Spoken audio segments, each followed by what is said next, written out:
Hey guys, tonight we're digging quite literally into a time when the most thrilling thing on your dinner plate wasn't meat, wasn't wine, wasn't even a suspiciously old hunk of cheese. No, it was the humble knobby, often slightly dirt-encrusted turnip. You walk through a chilled mist creeping over a medieval field, your boots sinking into soft, stubborn soil. There's the smell of wet wool, faint manure, and something vaguely nutty, probably a fermenting onion someone left behind. The birds are silent. The wind is sharp, and in your hands is a turnip.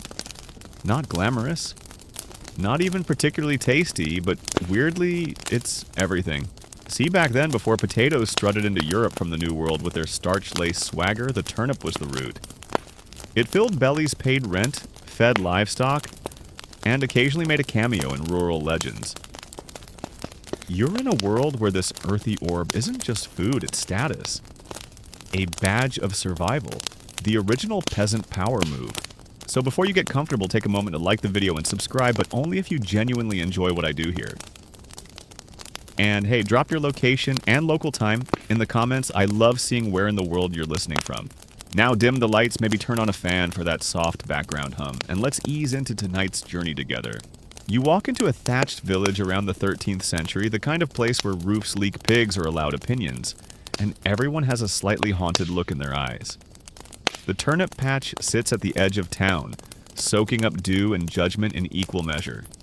You spot a child chucking a tiny one at a duck. The duck is not amused. Why so many turnips, you ask? Well, because they're absurdly hardy. They grow when wheat fails, when barley sulks, when beans give up and say, "Not today." Turnips don't mind poor soil or cold climates. They thrive in adversity, which, spoiler alert, is kind of the theme of medieval life. But there's more to the obsession than survival. In an era of strict social ranks and rigid food taboos, what you ate said something about who you were. And while it's true that peasants got stuck with most of the turnips, there's growing evidence that the upper classes were sneakily enjoying them too.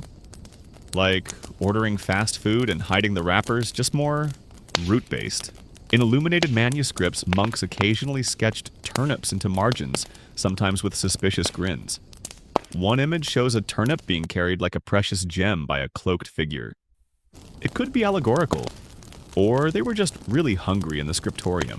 Meanwhile, archaeological digs in old village sites show layers and layers of turnip remains. Burned bits in hearths, dried slices hidden in floorboards, even seeds tucked into woven belts. You live in a time where hoarding turnip seeds might make you marriage material. Historians still argue whether turnips were considered the food of humility, or simply the food you ate when all the good stuff was gone. Either way, they were everywhere. And not just in bellies, they showed up in lullabies and riddles, and possibly, though unconfirmed, as early forms of peasant stand-up comedy. What did the turnip say to the ox? Nothing. It's a turnip. By the way, remember that little duck from earlier, it's still glaring. You suspect it remembers your childhood turnip-throwing days. Now, fast forward to a noble banquet. Golden platters, flickering torches, and velvet robes that haven't been washed since the last crusade.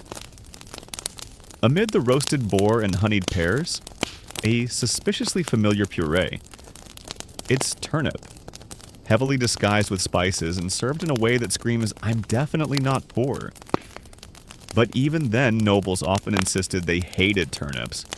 A monk in 1274 wrote that lords claimed to detest the root, but would request it when their bellies were unguarded by pride, which is monk code for they snuck it in when drunk. And there's this in a forgotten corner of eastern France, folklore speaks of La Reine Nave, the turnip queen. A ghostly peasant girl who in some versions lures arrogant knights into her root cellar and traps them there until they learn humility. Or possibly until they agree to weed her garden. Local traditions vary. You lie back the straw under your head, scratchy but warm, and you watch stars wink above your muddy shoes. Dinner was turnip stew again, but this time with herbs. Your breath is steaming your limbs heavy from work, but oddly, you feel comforted, safe. Full in a way that's more than just physical.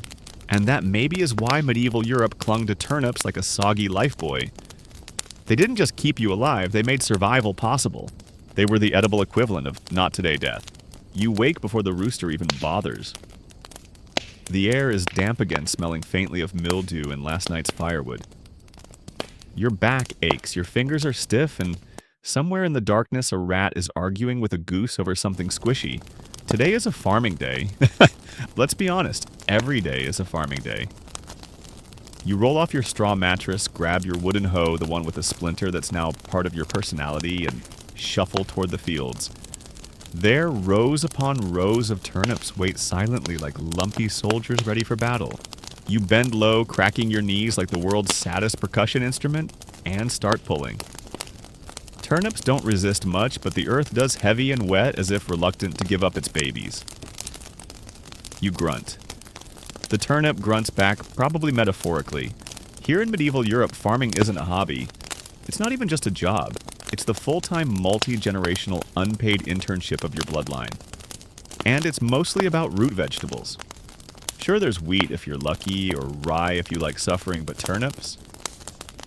They show up. Every season, rain or famine, plague or peace.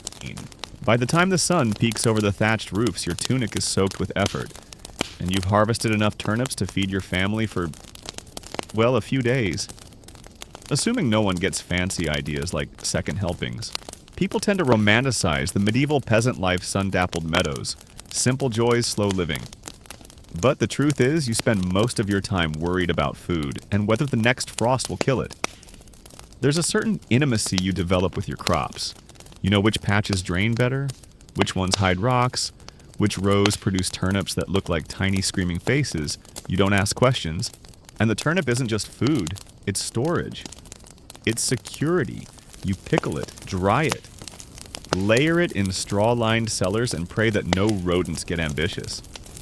Winter survival depends on your ability to outthink a rat. There's even a small science to it, sort of. Medieval crop rotation often followed a 3-field system. One for wheat or barley, one left fallow, and one for the good old turnip. Not because they were beloved, but because turnips are less picky than your feudal lord. They grow in tired soil and their leftovers feed your pigs, which in turn become bacon. It's the circle of life root addition. Historians still argue whether this was conscious strategy or desperate routine. Did peasants know they were enriching the soil? Or were they just rolling the agricultural dice and shrugging a lot? There's no consensus, but plenty of skeletons with strong calf muscles. Now imagine you're a child in this world. Your toys are rocks. Your chores involve chickens that definitely bite. And your first memory of comfort food. Probably a warm bowl of mushy turnip, lightly salted if your family's doing well. It's not delicious, but it's hot. And in winter, hot is a luxury. We even find evidence of medieval lullabies that reference turnip songs, whispered in smoky huts to soothe crying babies. Sleep now, little rootlet. The wind can't bite your nose. Not a chart topper, but charming in its way. Of course, there's always the occasional food snob. You know the type Sir Hugo with his slightly less muddy cloak and deeply unnecessary feathered hat. He walks by your turnip rows, pinches his nose, and mutters something about common produce. You smile, bow politely, and wait until he leaves before laughing at his weak ankles. You finish planting your rows just as the bell from the village chapel tolls. Not a religious summons, just a reminder that time still exists. You straighten your back grimace and wipe your hands on your already filthy tunic. Then it's time to check the cellar. Your family's food storage is more philosophy than architecture. It's a cool half-dug pit lined with moss, old straw, and deeply questionable optimism. You peer inside. Rows of pale turnips stare back, their skins puckered from age. A few are sprouting, ambitious little rebels hoping to rejoin the surface world. You toss one of those to the goat. The goat named Beatrice disapproves of most things, but accepts the offering. In this village, Beatrice is both a pet and a judge.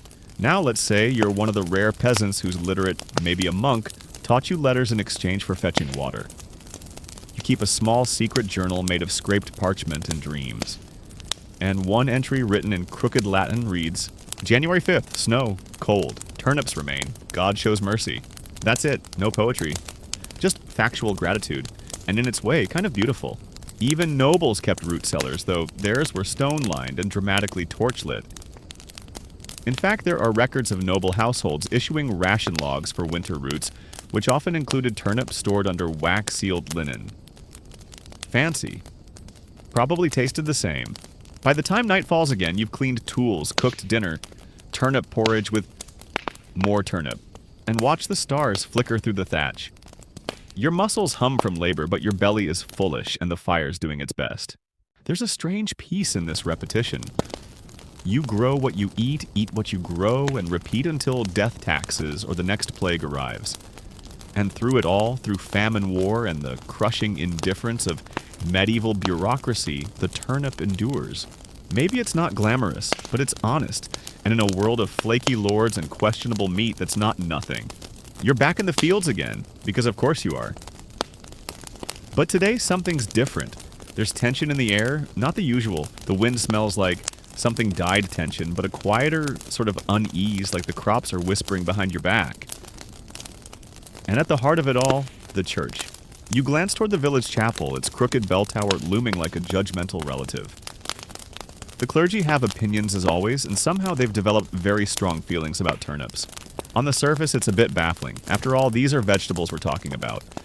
But you live in a world where nearly everything is viewed through a spiritual lens. Rain is divine approval. Plague, divine punishment. A good harvest, divine patience. And so naturally the turnip, this knobby soil-smeared root, gets tangled in theology. In sermons, some priests call the turnip a gift of humility, a symbol of human dependence on the earth and God's mercy. You sit through these lectures with aching legs and a grumbling stomach, nodding like you understand. But others in the cloth whisper more ominous things, that overindulgence in root vegetables could lead to laziness or worse bodily imbalance. One particularly dramatic friar, Father Gilles, known locally as Brother Gas, insisted that frequent turnip consumption might inflame the humors and lead to spiritual flatulence. No one knew exactly what that meant, but people started bringing fewer turnips to church picnics just in case. Meanwhile, back at your own table, turnip soup is the main course. Again. Maybe with a scrap of salted pork if the stars align. But the religious tension makes its way even here. Your grandmother cross and wiry crosses herself before eating, whispering, "May this root not tempt me toward sloth." You nod solemnly, mostly to avoid being whacked with the ladle. Now, let's take a step into the monastery's centers of both spiritual learning and extremely boring dinners. Monks cultivated turnips in orderly rows, often documenting crop yields with the same seriousness as they did theological debates. One scribe from a Yorkshire abbey once wrote, "Turnips this year ample, broth weak." Brother Francis continues to hoard salt. It's not quite the Magna Carta, but it tells you a lot. Interestingly, monks and nuns saw the turnip as a test of restraint. The Benedictine rule emphasized moderation in all things, including food. And what's more moderate than a vegetable that tastes like damp regret? They boiled them, mashed them, prayed over them, and then ate them with resigned sighs. A life of poverty, chastity, and apparently gas. Still, the turnip held a sort of weird power. It was seen as a test of virtue. If you could eat it day after day without complaint, you were clearly favored by God. Or had dead taste buds. And that's not all.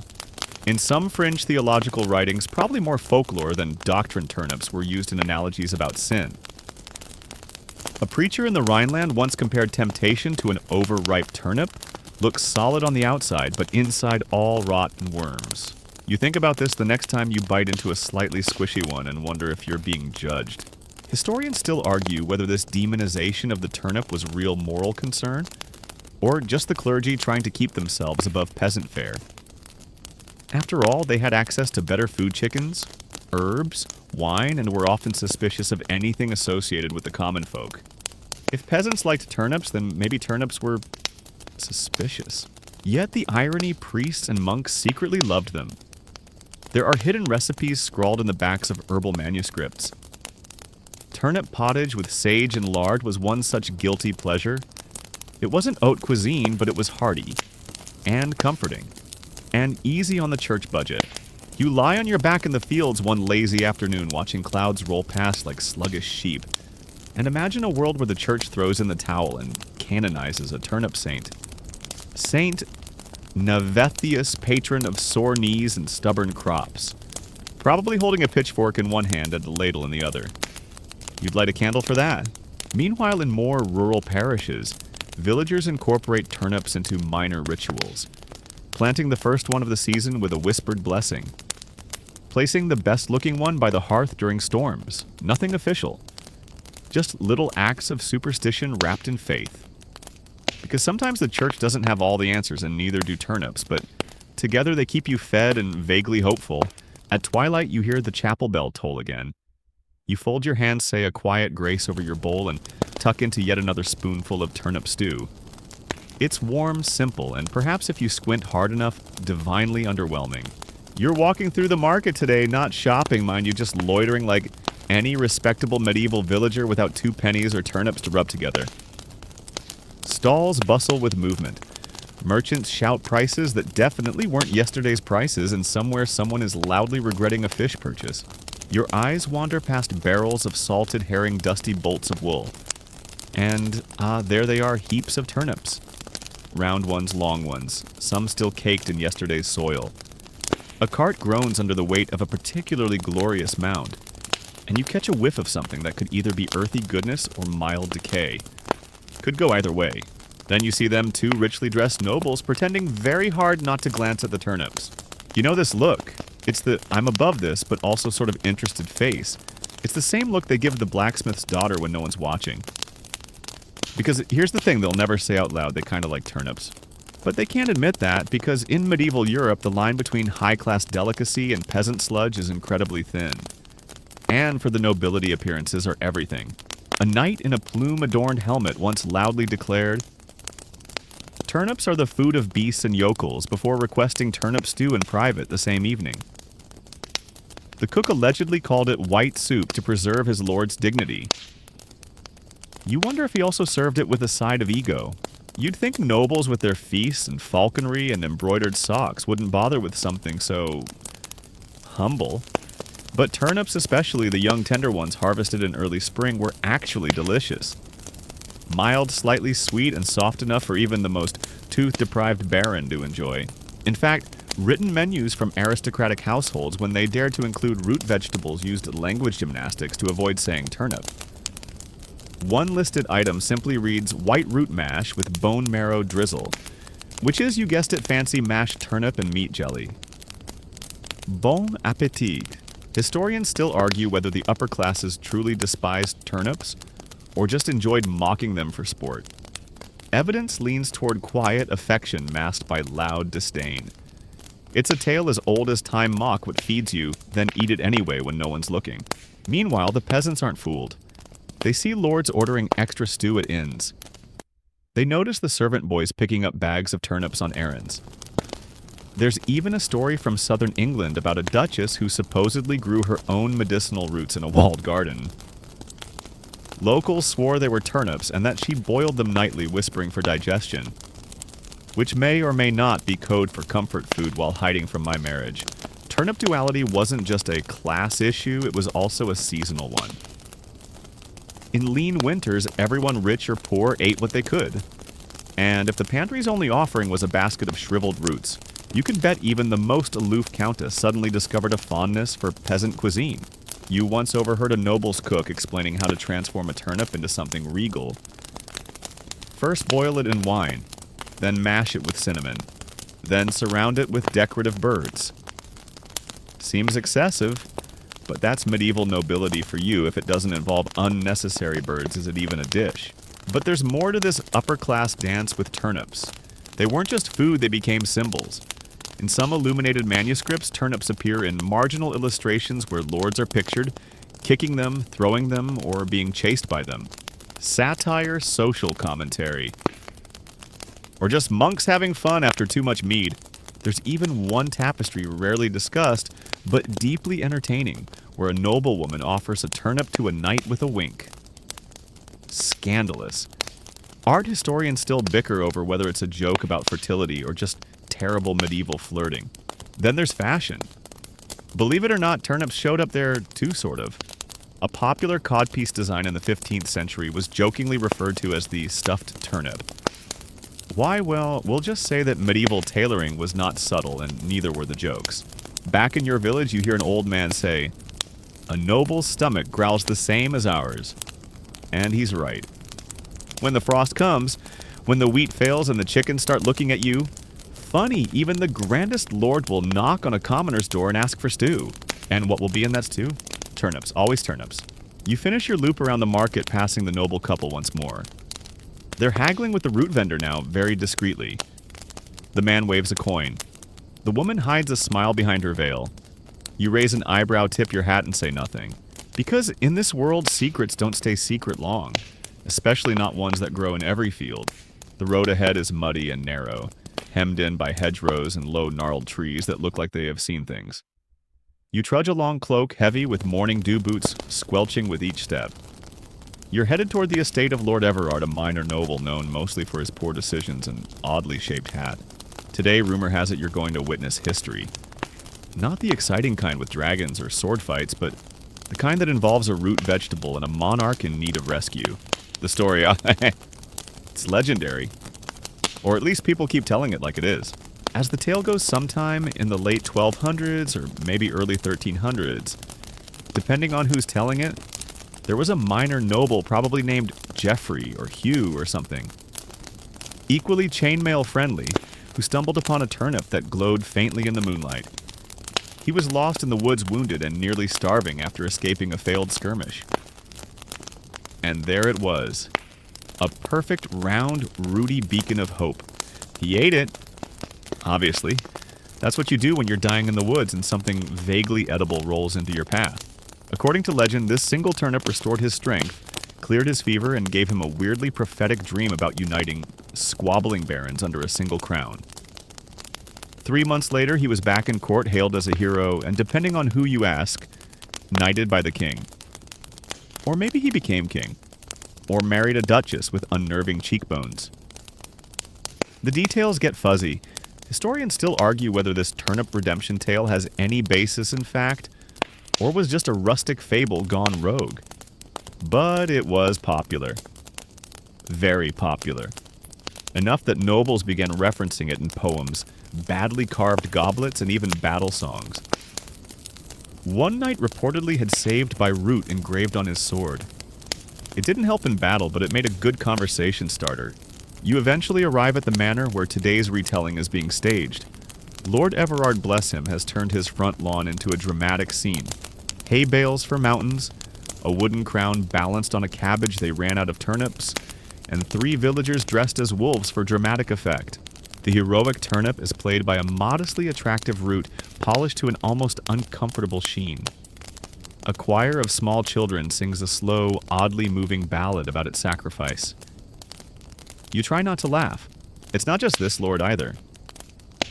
Several regional fiefdoms host turnip-themed reenactments every autumn. In parts of Bavaria, there are actual turnip royalty competitions, where the biggest, weirdest-looking turnip is crowned and paraded through town. A strange blend of pride and self-awareness. Like a vegetable prom, but with more mud. It may seem silly, but to people living in a world of constant uncertainty, disease, war, random acts of goat rebellion, stories like these mattered. They gave meaning to the mundane. If a root could save a knight, maybe it could save you too. Or at least keep your stew interesting.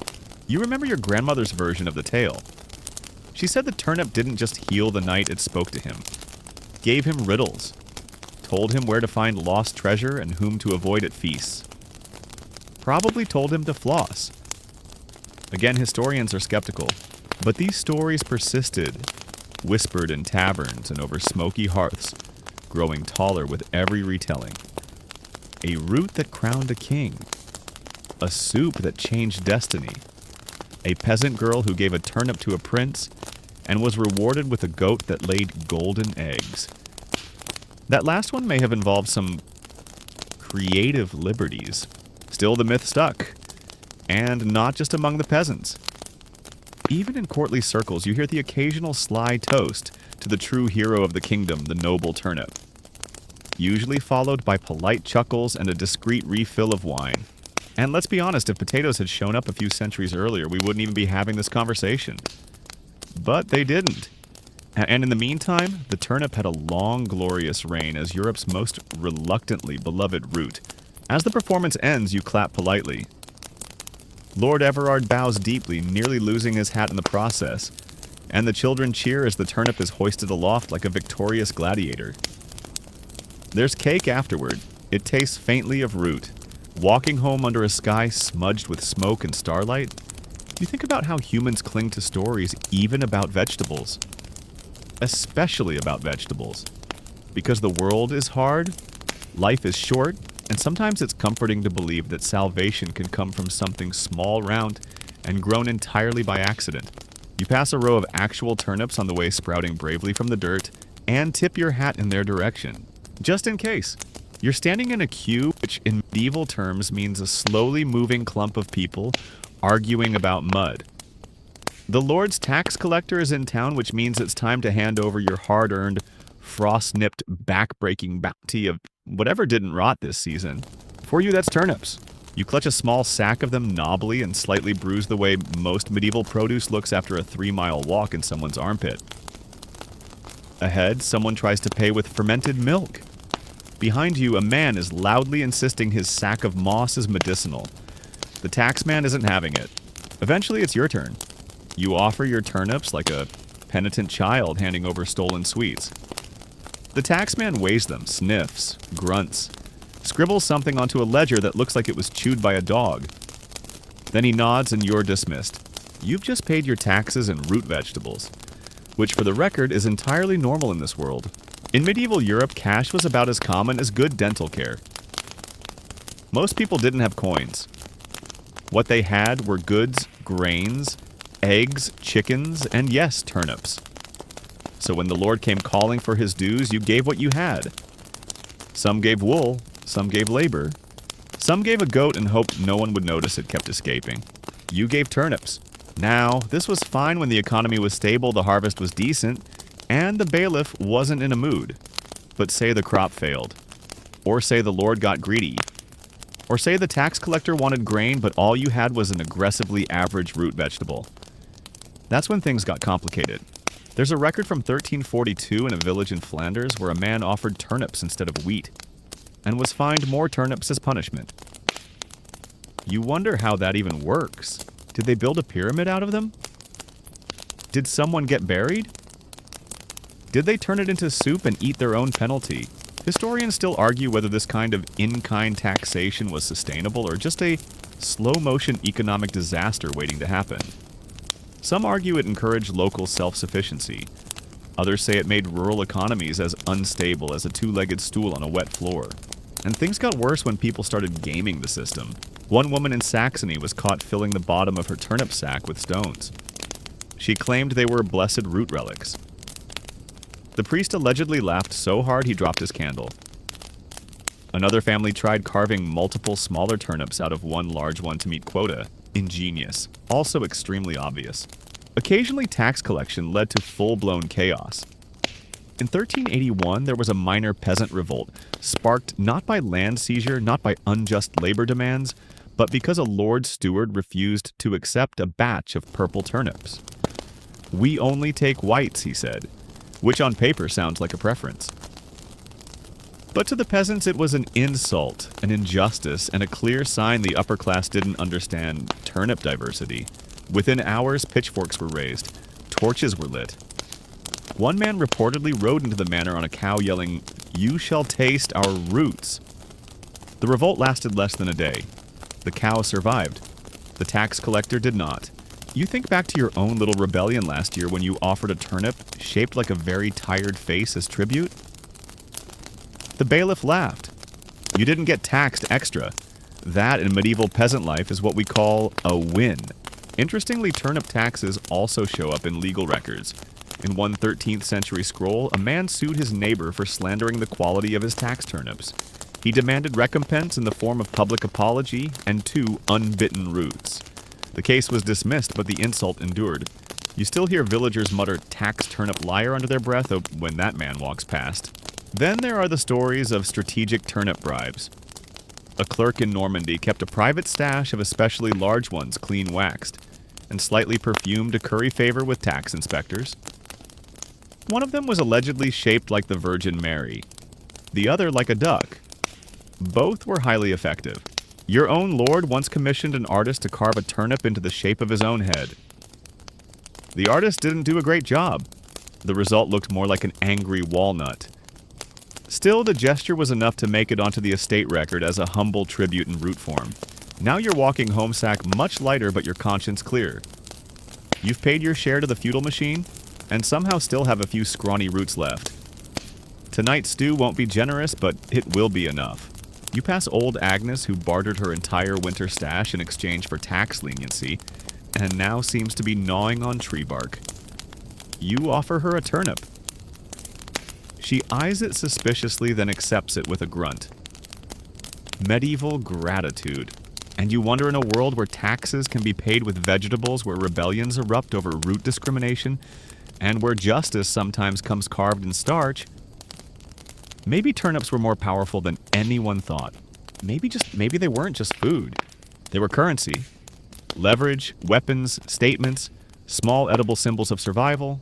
You arrive at your hut just as the sun dips behind the tree line, turning the world into warm amber and long shadows. You light a candle, slice your last turnip thin, and throw it in the pot. You watch it float bob, then settle quiet, humble, patient. Just like you.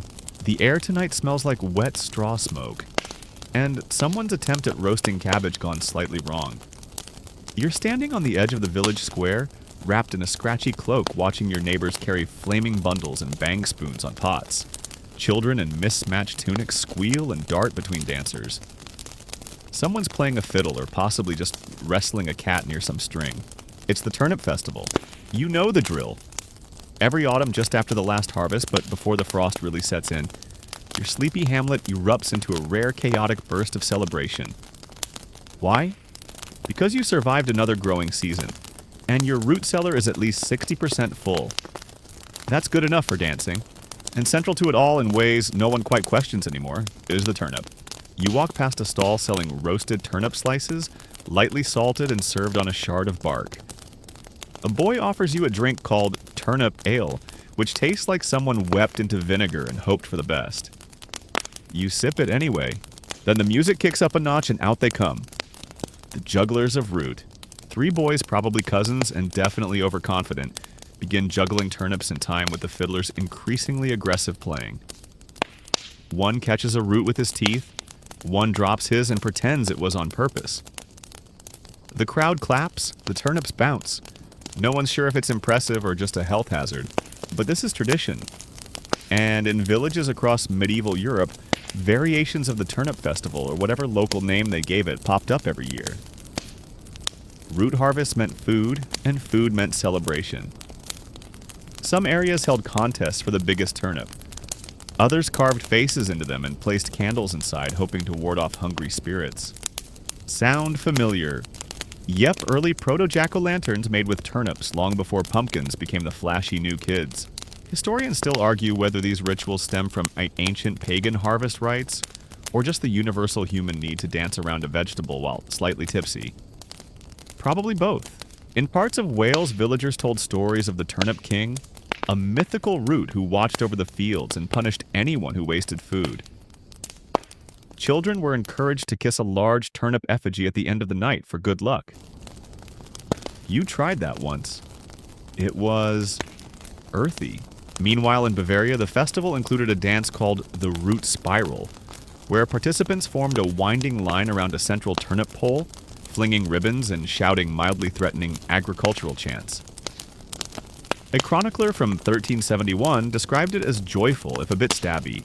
But your village keeps it simple. Turnip stew for all, singing around the bonfire. And of course the turnip toss.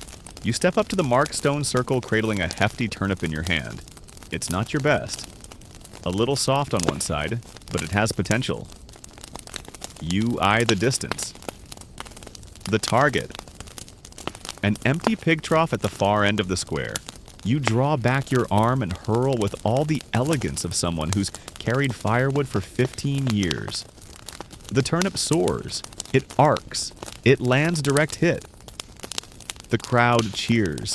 A small dog barks its approval.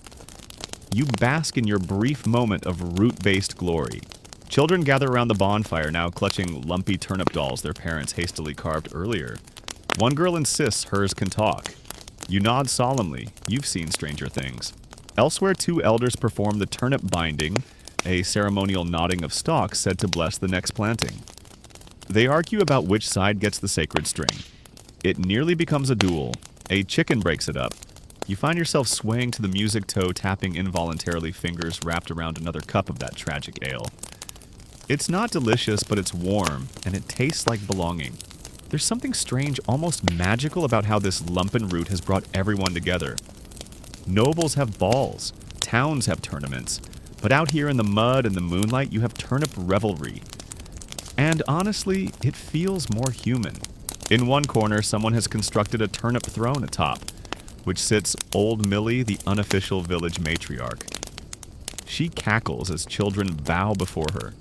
She waves a carrot like a scepter. She is clearly having the time of her life.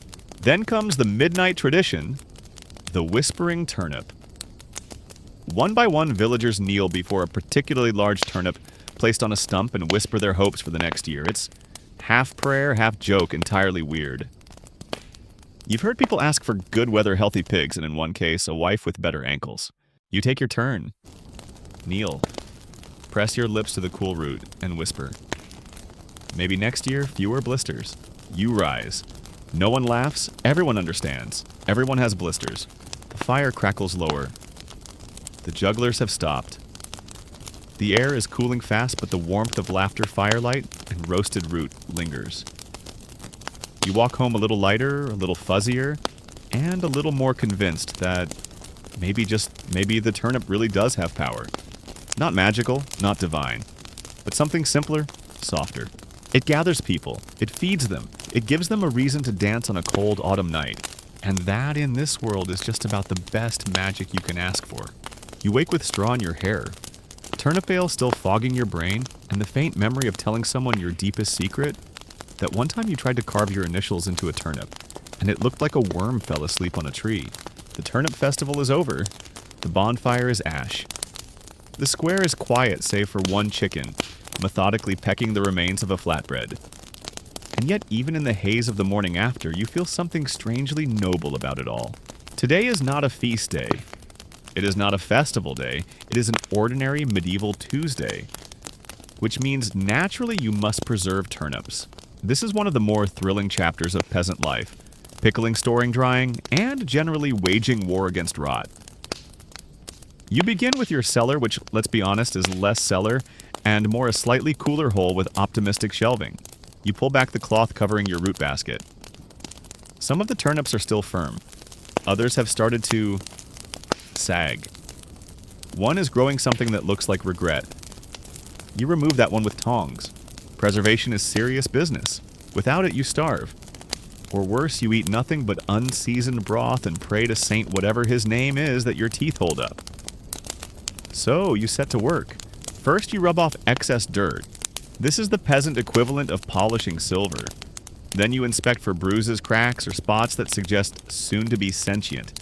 The good ones go into dry straw. The less good ones go into the eat very soon pile. The bad ones, well, you feed them to the pig, who gives you a look that says, really again, you've learned a few tricks. Burying turnips in sand keeps them cooler and drier. Hanging them in nets from the rafters discourages mice. One villager swears by rubbing them with ash. Another claims a spritz of vinegar blesses the root against the worm. That man also talks to mushrooms. So, drying is another option. Thin slices are laid out in the sun if you're lucky, or over the hearth if you're not. The smell pungent. The result, crunchy, slightly sweet, and very useful in stew.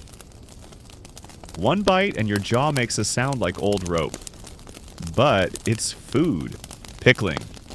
Oh yes, you remember your aunt's pickled turnip jars, cloudy brine, floating roots like albino eyeballs, and that unmistakable vinegar tang? They sat on the shelf like trophies no one wanted, but come February, they tasted like survival. Historians still argue whether early pickling methods were a happy accident or deliberate genius. Some say the brine was originally used for meat, and the turnips just wandered in. Others insist pickled vegetables were a legacy of Roman culinary habits passed down by monks with strong opinions and questionable jars. Monasteries, in fact, were preservation powerhouses. Records from the 12th century list detailed methods for storing roots against moldworm and wrath of God. You once heard of a monk who kept a turnip in honey for 3 years, then ate it on a dare. He reportedly called it divine if a bit sticky. Even nobles dabbled. The richer estates had cellars lined with stone and managed by actual staff. Turnips were layered between herbs or wrapped in oiled cloth. Of course, nobles didn't need to preserve them. They had coin. They could trade for fresh produce. But still there was pride in a well-maintained pantry. A duchess once boasted that her root room was so well kept, even the rats curtsied. Back in your hut, you carefully label your piles. Eat now, store questionable, and offer to neighbor as surprise gift. You whistle as you work a slow, tuneless song about rain and broken spoons. The sun peeks through the cracks in your roof. Dust floats like holy mist. You pause for lunch, cold turnip soup with a slice of hard bread. It tastes exactly like yesterday. And the day before. But it fills you, which is more than most things do. You think about winter, the long nights, the frozen ground, the way your toes start rebelling around mid-January. And you think about these turnips resting quietly in their straw beds, waiting to be called upon. They ask for nothing. They give everything. They don't spoil easily, they don't complain, and they certainly don't judge when you scrape the mold off the top and pretend it was extra seasoning. You set down your bowl. Outside, a crow caws. A neighbor walks past with a sack of beets trying to act smug. You nod politely, then return to your cellar, lighting a small beeswax stub to inspect your work. There's a strange kind of pride in a well-stocked root supply. It's not flashy, it won't get you knighted, but it means your family might make it through the frost with full bellies and relatively few arguments. And in your world, that's what success looks like. You close the cellar door gently. The turnips sleep. It's snowing now. Not the charming kind that dusts rooftops and makes everything look like a gingerbread village, but the kind that piles up block stores and turns the road to the latrine into an extreme sport. Your breath puffs in clouds as you step outside. The sky is gray, the trees are skeletal, and the world feels like it's holding its breath. This is deep winter, the test of every decision you made in the last 6 months, including how many turnips you put in the cellar. You crunch across the yard to check your stash. Pull back the wooden hatch, and there they are, your little white-purple lifelines tucked in like babies in straw. Not glamorous, not particularly exciting, but dependable like that uncle who shows up to every feast slightly drunk and somehow knows how to fix a roof. You grab a few and shuffle back inside. The fire's already lit, crackling with effort. Your stew pot waits. And soon so does the smell, rooty earthy, a little nutty. Not exciting, but warm. And that counts for a lot these days. This time of year turnips aren't just food, they're the calendar. You can measure the days by how fast the pile shrinks. Every root you eat is one step closer to spring or starvation. Either way, it keeps you moving. You've developed a system. Mondays boiled turnips, Tuesdays mashed, Wednesdays stew, Thursdays raw with salt. Fridays don't think about it too hard. Saturdays turnip cakes if flour isn't a cruel joke this week. Sundays fasting technically, but somehow there's always soup. Historians still argue whether medieval peasants actually had these kinds of rigid meal cycles, or if that's just how the records were interpreted. Some think it was religious rhythm following the fasting and feasting of the church calendar. Others argue it was simply necessity dressed in routine. Either way, your stomach doesn't care. It just wants something hot. The church does play a role, though. During Lent, meat is banned, so it's 40 days of vegetables. Which sounds healthy until you realize it's the same vegetables over and over. You begin to dream of bacon. You begin to resent turnips. You find yourself muttering things like "you" again as you drop one into the pot. The turnip says nothing. Just lies there judgmental. But they're reliable. More so than salted fish, which sometimes turns blue. More than beans, which seem to vanish when you need them most. And certainly more than onions, which seem to rot just out of spite. There's comfort in the quiet promise of a turnip. When everything is frozen, water-ground livestock emotions, they remain edible. You've heard tales of roots buried for months that still cook up soft and sweet. It's not quite a miracle, but it's close. And you're not alone in this. Across Europe, peasants are huddled in similar huts, sipping similar stews, squinting at similar frozen chickens, and thinking I should have stored more turnips.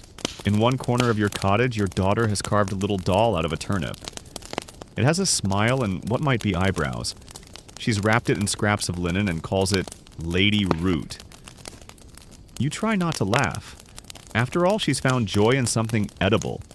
That's basically alchemy. Nearby, your mother is slicing turnip slivers to dry by the fire.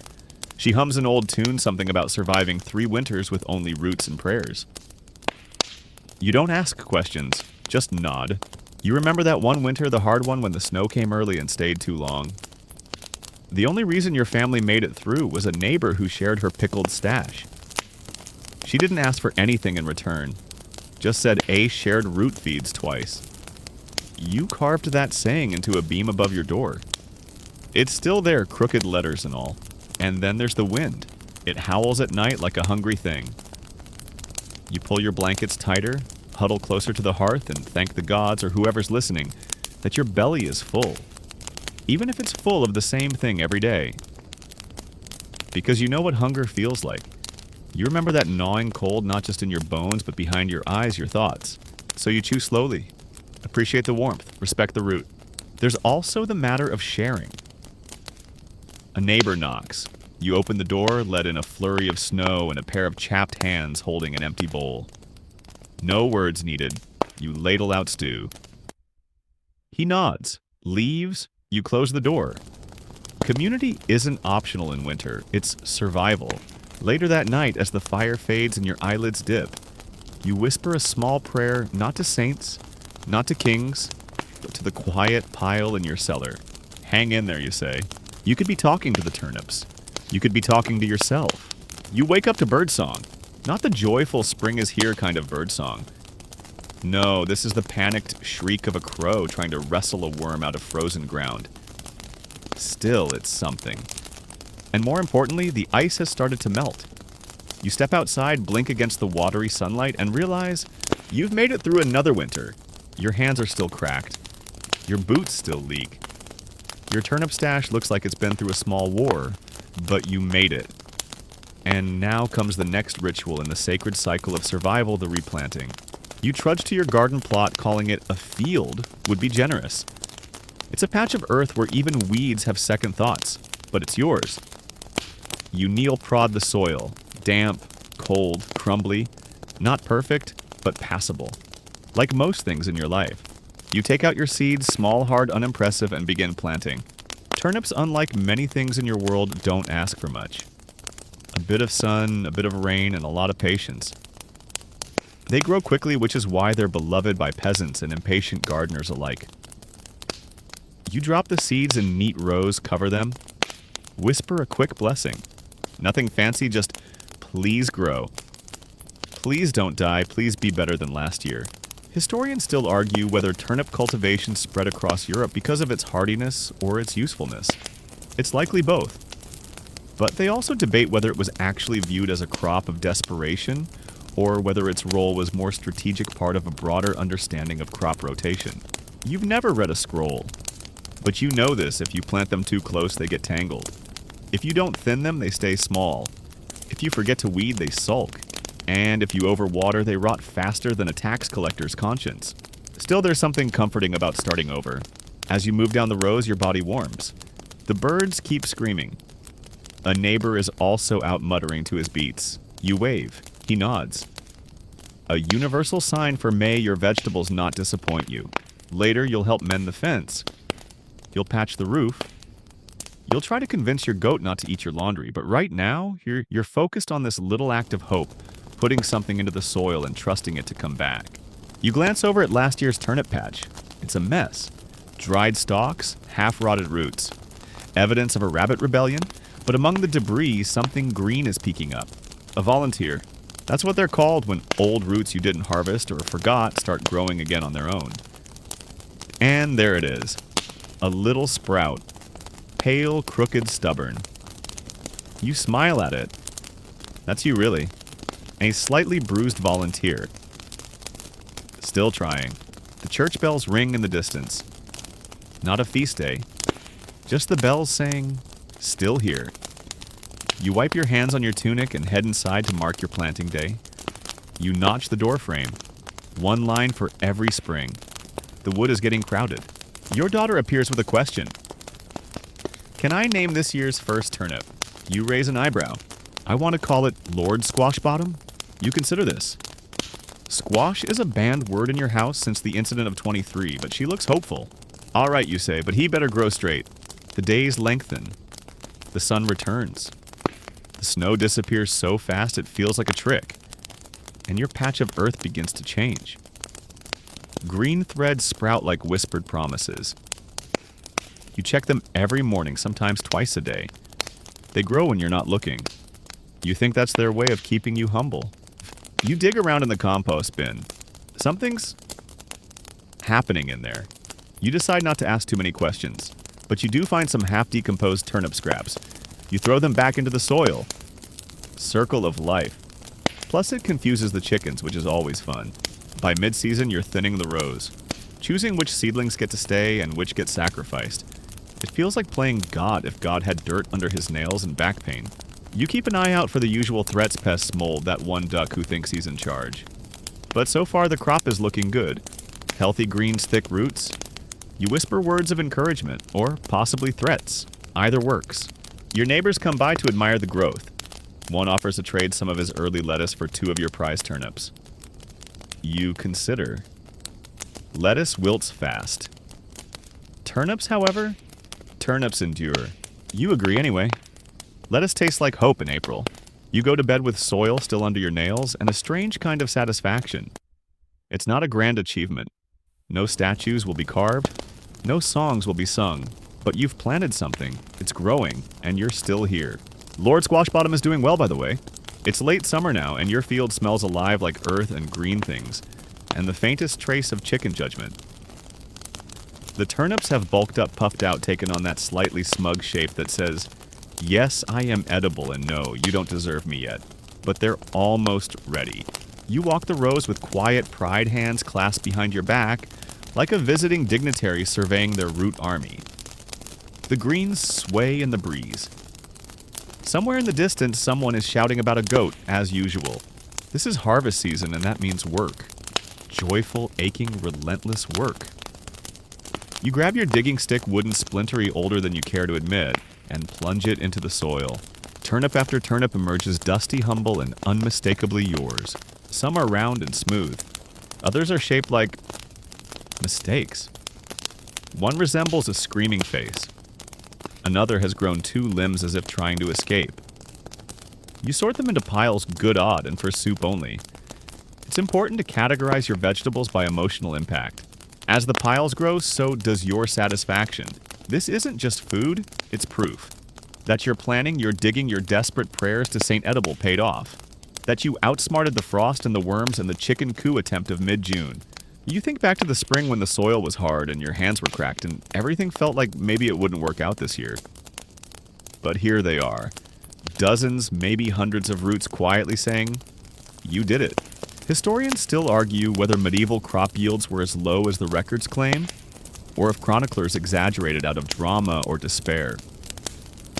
What's certain is that even a small harvest felt like a victory. A single peasant family pulling in enough to last the winter was a quiet miracle repeated every year across Europe. And turnips. They were the backbone of that miracle. They weren't fussy. They weren't delicate. They grew where other things gave up. They could feed livestock feed, people even be fermented into a drink that technically counted as alcohol if you were very forgiving. In some regions, they were planted not just for food, but to break up the soil nature's little plows with attitude. You remember a tale old Thomas told last winter about a village that prayed to the Virgin Mary for deliverance from famine? The next day, a field of turnips sprouted overnight. You doubt the truth of it, but only a little. You've seen how fast these things can grow with just the right sun and a suspicious amount of chicken droppings. One of your neighbors arrives with a woven basket and a skeptical expression. She peers at your pile, lifts a particularly lumpy one, and says, "Ah, a philosopher, I see." You nod solemnly. Every turnip tells a story. Some of them are just abstract. She trades you a sack of barley for 6 of your cleaner-looking roots and leaves muttering something about wishing my husband was this productive. You choose not to comment. There's something almost religious about harvest. You get into a rhythm. Dig, pull, shake, toss. Repeat. The sun moves across the sky. Your back aches, your knees complain, but your basket fills. By mid-afternoon, you've stacked them neatly near the hut. You lay the biggest one on the chopping block, not to cut it yet, just to admire it. It's huge. Perfect. Slightly smug. Your daughter names it Sir Roundington. You smile. Then comes cleaning. You rinse them in the stream brush off the stubborn clumps and inspect for blemishes. Some people skip this step and throw them straight into storage, but you've learned that a little care now saves you a lot of disappointment in February. You find one turnip with a wormhole the size of your pinky. You pause. Consider. Then put it in the eat immediately pile. You've developed a keen sense of when to rescue and when to surrender. This one gets a second chance after a long boil. Later that evening, the whole family gathers to start curing the greens. The leaves will be dried, maybe stewed. Nothing is wasted. Not even the weird top parts that look like angry eyebrows. As the sun dips behind the trees, the sky glows gold. Smoke curls from chimneys. Someone is singing off-key in the distance. You sit down, finally bowl in hand, spoon at the ready. Tonight's dinner. Roasted turnip wedges with a hint of wild garlic and a touch of cracked salt. It tastes like effort. Like earth. Like a year well lived. Your daughter bites into a wedge and says it's crunchy on the outside and tastes like dirt on the inside. I love it. You laugh. Because it's true. Turnips don't pretend to be anything else. They're not flashy. They don't try to impress you. They're just there when you need them, over and over again. Faithful, firm, and faintly peppery. You glance at the pile of harvested roots waiting in the corner stacked like quiet trophies. You survived another season, and they helped you do it. The Lord has summoned you, which in most centuries, most regions, and most circumstances would be cause for concern. Being summoned by a medieval lord often meant one of 3 things: taxes, accusations, or volunteering for something very cold and very muddy. But this time it's something different. He wants to talk about turnips. You're not entirely sure how this happened. One minute you were quietly harvesting roots and muttering to yourself about soil drainage, and the next, a rider arrived with a scroll that said, "Come to the manor. Bring a few of your best turnips. Also wear shoes." So here you are, hobbling across cobblestone sack, slung over one shoulder, wondering whether your slightly lumpy root selection is truly lord-worthy. You also wonder if he'll notice you're technically wearing the same shoes on both feet this time. The manor looms ahead, tall, drafty, trying very hard to look important. A servant greets you with a sniff and leads you to a cold chamber filled with tapestries, dust, and a surprisingly small dog wearing a velvet cape. The Lord enters. He is shorter than you remember, and his eyebrows are doing most of the expressive work. He gestures for you to sit, which you do carefully, trying not to look too impressed by the cushions. So he says, "I hear you're something of a root expert." You blink. Is this flattery? Apparently, word has spread. Last season's turnip harvest was exceptional, and while most of the manor is busy debating whether the north field should be turned to barley, the Lord has become very interested in the strategic use of turnips. He leans forward. "I've heard they can improve the soil." You nod. They can. Their long taproots help break up compacted earth, and when left to rot, they return nutrients to the soil. It's true. You've seen it. Even if you once described the process to your daughter as the root haunting the dirt. Historians still argue whether medieval lords truly understood crop rotation or just copied what monasteries and smarter peasants did. But records show some estates, especially in the Low Countries, and parts of France did use turnips not just for food, but as an agricultural tool. Your lord, to his credit, seems to be thinking beyond dinner. He wants to innovate, and he thinks you might be his ticket to greener pastures, or at least slightly less miserable ones. He offers you a cup of wine. You try not to look too shocked. So what if he says we planted them in the fallow fields instead of just letting weeds have them? You nod again. That would help. He looks triumphant, as if he just reinvented the wheel. You don't say anything. You like your roof. Then comes the real request he wants you to teach the other peasants. Organize them. Share what you know. Maybe even hold a demonstration. You nearly laugh. A turnip demonstration? Is there a song? Will there be jugglers? Instead you say, "Of course, my lord." He beams. The dog sneezes. You leave the manor with a new task and a small pouch of coins. Actual coins clinking at your side. You stare at it like it might vanish. One coin has a horse on it. You name him Sir Clanks-a-lot. By the next morning, word has spread. The turnip whisperer someone calls you. You are immediately uncomfortable. But you gather your neighbors. You show them how you plant in loose rows, how you rotate between beets and beans, how you compost with ash and chicken droppings. They watch, skeptical but interested. No one mocks you, not even the pig. Someone brings bread. Someone else plays a flute that sounds like it's trying to apologize for existing. Children dance around a pile of seed sacks. A goat eats part of your demonstration table. You sigh, but by the end of the day, several villagers are asking questions. Real ones. Curious ones. You draw planting maps in the dirt. You explain how some turnips can be left to flower for seeds. You talk about flavor changes when the frost hits how the roots sweeten. One woman nods like you've just revealed the secret of the universe. And maybe in a world where so much is unpredictable, weather rulers goats with grudges, the quiet, stubborn turnip is a kind of anchor. Maybe teaching others to grow them better is your legacy. Not fame, not fortune. Just a few more full bellies next winter. Historians will never record your name. No bard will sing of your brave rows or your excellent compost ratios.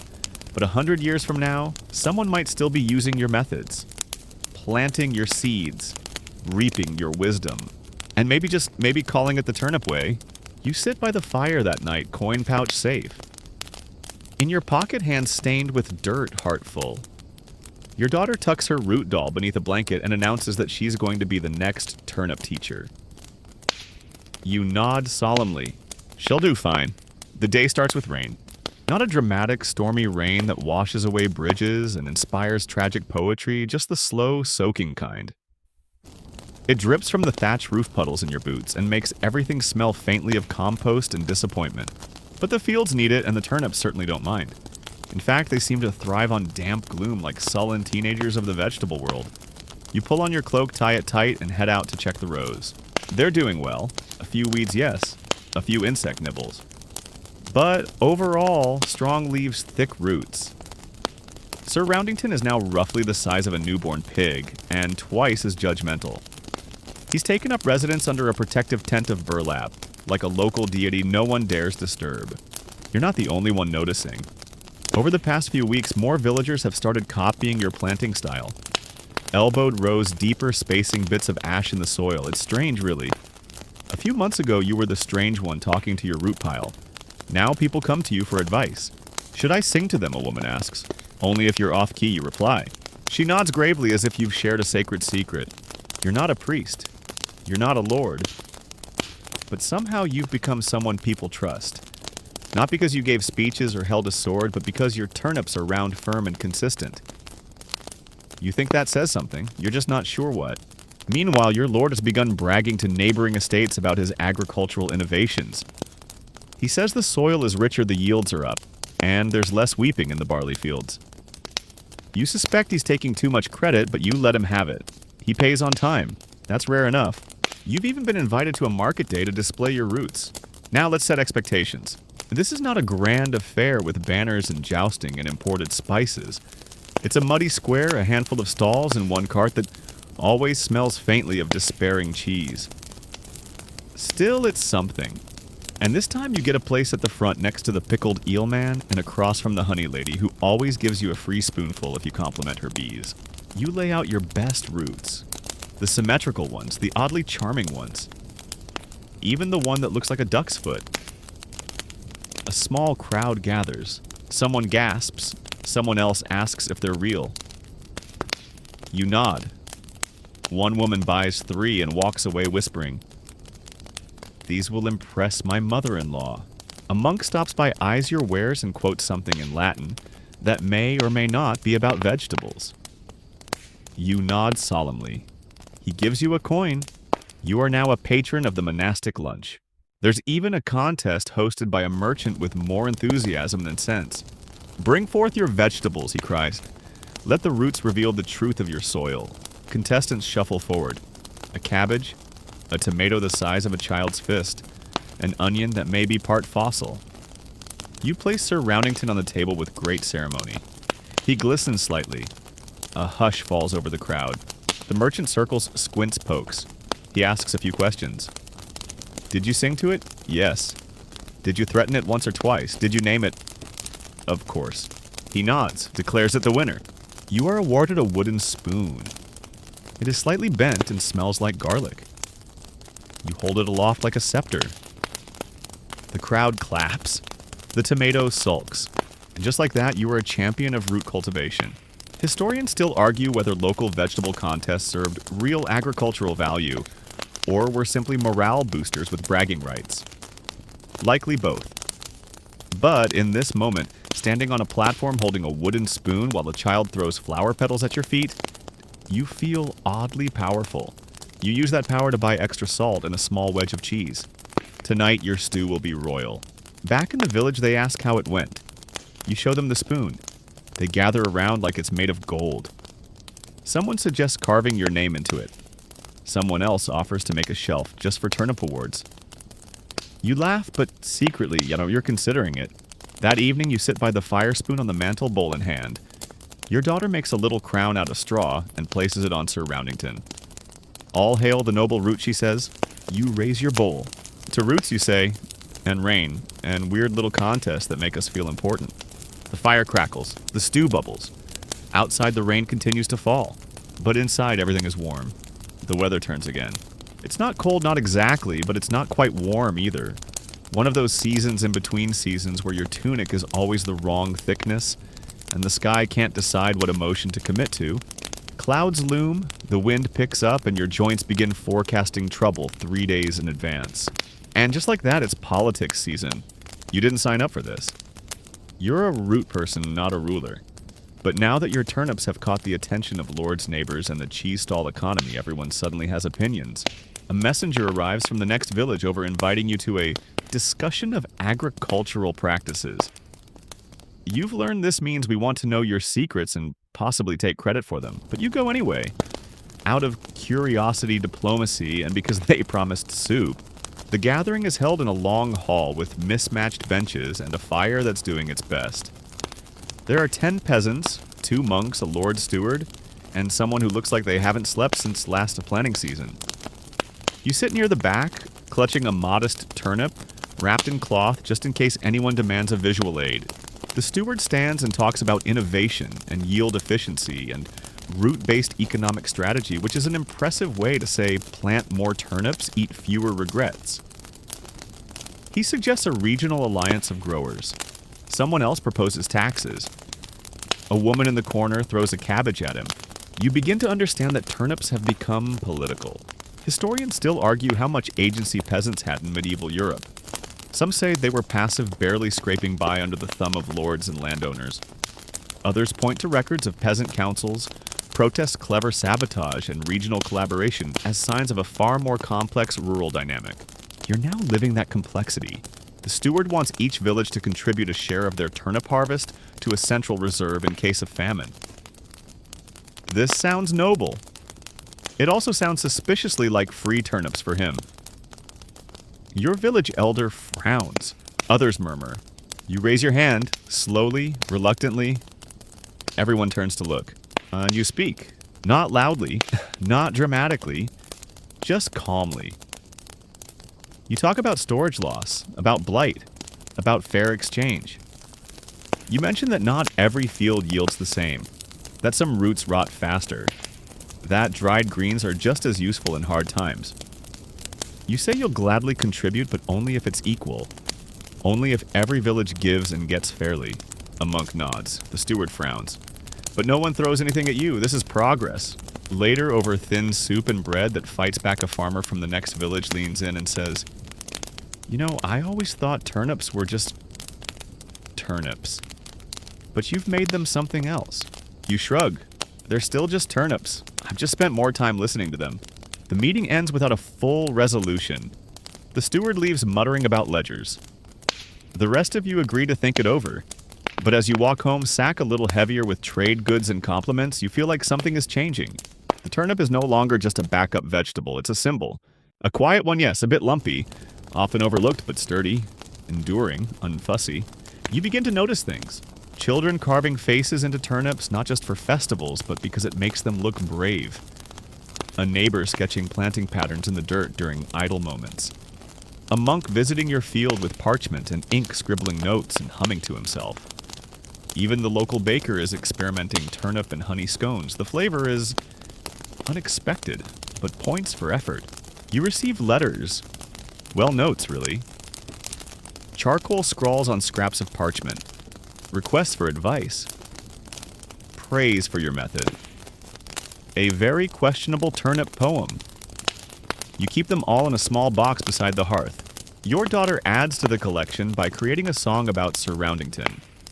It has 6 verses, 2 of which rhyme, and one that makes no grammatical sense but includes a kazoo made from a goose feather. She performs it in the square. People clap. You pretend you're not crying. You spend your evenings teaching. Not formally. Just little chats. How deep to plant. How to spot early rot. When to stop watering. You even mention the whole talking to your vegetables thing, and no one laughs anymore. A few people try it themselves.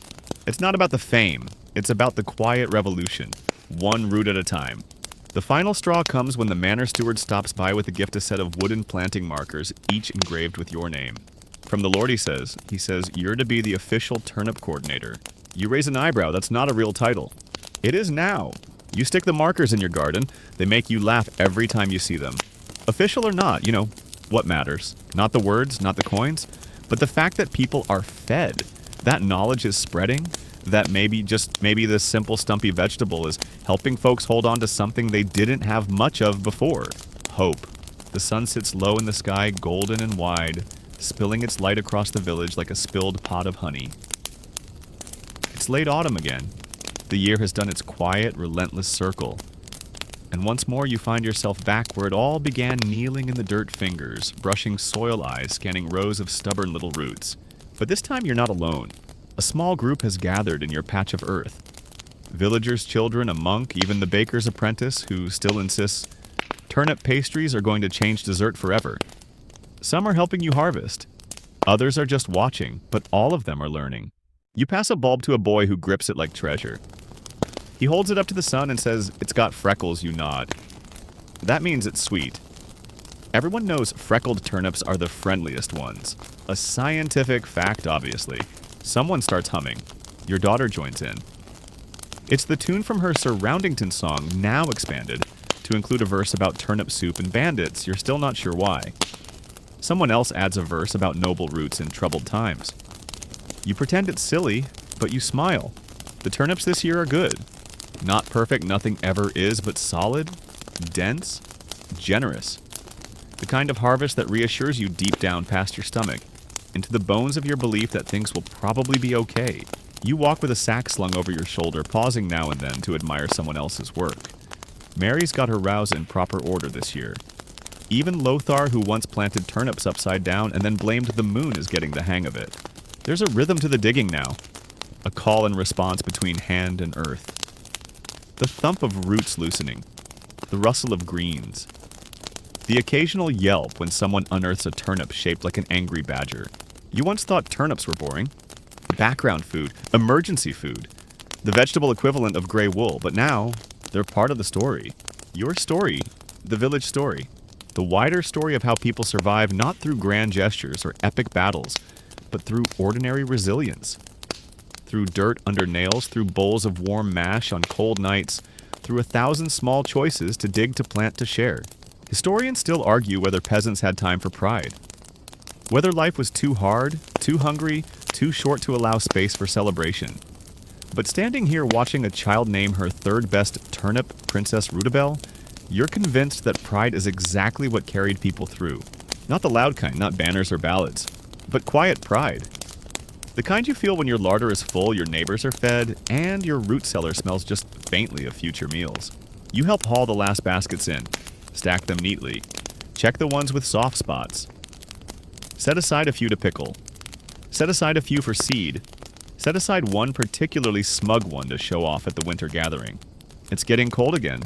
You can feel the frost creeping in under your sleeves, but this year it doesn't bother you. You light the hearth. You ladle stew into bowls. You settle onto your stool, wooden spoon in hand, as your daughter tries to balance a turnip on the cat's head. And as laughter rises, steam curls from pots and the first snow begins to whisper outside the window, you realize you're not just surviving anymore. You're rooted. You're growing. You're home. And now, as the fire dies low and the stew pot cools, you lean back into the soft hush of your chair, feeling your bones settle and your thoughts slow. The night wraps around the cottage like an old quilt, patched and quiet and familiar. The turnips sleep in their cellar nest. The fields rest under a thin veil of frost. The trees outside whisper in the wind, rustling the last of their leaves like they too are easing into slumber. There's a kind of magic in these final moments of the day, when everything has been done. When the tools are hung, the bowls are washed, and the only thing left is to listen to the soft crackle of the hearth, the distant hoot of an owl, the slow, steady rhythm of breath. You close your eyes. You remember the soil between your fingers, the weight of a root in your hand, the gentle pride of a harvest shared. You remember that in this quiet world of cold seasons and simple meals, even the humblest vegetable can carry stories, carry warmth, carry hope. Outside, the snow begins to fall in earnest. Flakes drift past your window like feathers. Soft, silent, steady. You pull the blanket up to your chin. The fire flickers lower, and in the stillness of this final breath of evening, your thoughts begin to drift not forward, not back, but gently inward into that warm, dream-bound place where all things rest. The turnips will still be there tomorrow. So will you. Good night.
you